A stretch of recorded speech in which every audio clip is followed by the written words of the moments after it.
ويكبر الكنيسه لا لا لا ويجعل الكنيسه دوله فوق الدوله. طيب دكتور، معنا الاستاذ وليد عبد المنعم من اتحاد شباب الثوره. استاذ وليد مساء الخير. مساء النور يا استاذ مصطفى. كنت متابعا للاحداث في امبابه منذ بدايتها. اسالك كيف الاحداث كانت تقع في احد الشوارع الجانبيه المتفرعه من شارع الاقصر، ولكن فجاه وبعد مضي عدد من الساعات سمعنا بسياره جاءت واحرقت كنيسه العذراء في شارع الوحده. ما روايتك عن هذا الذي حدث؟ اولا يا فندم بمسي على سيادتك وبمسي على ضيوفك الكرام، والحقيقه انا حزين جدا ان انا بكلم حضرتك في ظرف زي دون.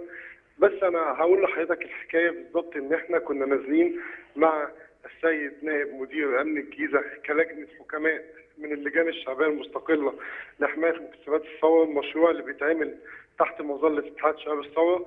حاولنا بكل شكل من الاشكال ان احنا نهدي الموضوع القائم عند كنيسه مارمينا، ولكن لم يحدث ذلك. وللاسف واحنا في خلال وجود الاحداث وفي خلال ان احنا كان الجيش والشرطه بتقوم بمجهوداتها لتصفيه هذه الاحداث عند كنيسه مارمينا، جاء اتصال تليفوني من بعض اخواتنا الاخ هاني سليمان والاخ وائل احمد ان كنيسه العذراء البلطجيه بتولع فيها في نفس الوقت ده.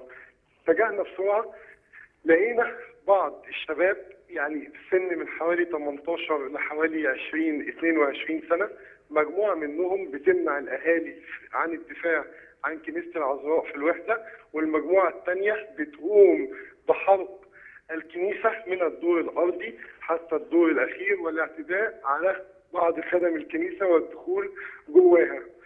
الى حد ما يعني في الوقت ده ما كانش فيه اي حد من الاخوه اللي هم احنا زي ما بنقول عليهم السلفيين او الجماعات او كده، ابتدوا يجوا بعد الموضوع ده بحوالي نص ساعه. كان الموقف بيزداد سخونه وبيزداد اشتعال.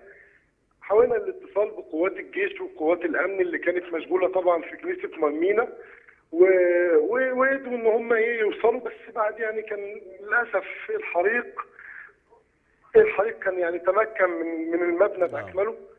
واتضح من الكلام ده ان ده موضوع منظم زي ما دايما بنقول من فلول النظام اللي موجوده بداخل السجون. استاذ وليد عبد المنعم شكرا جزيلا لك.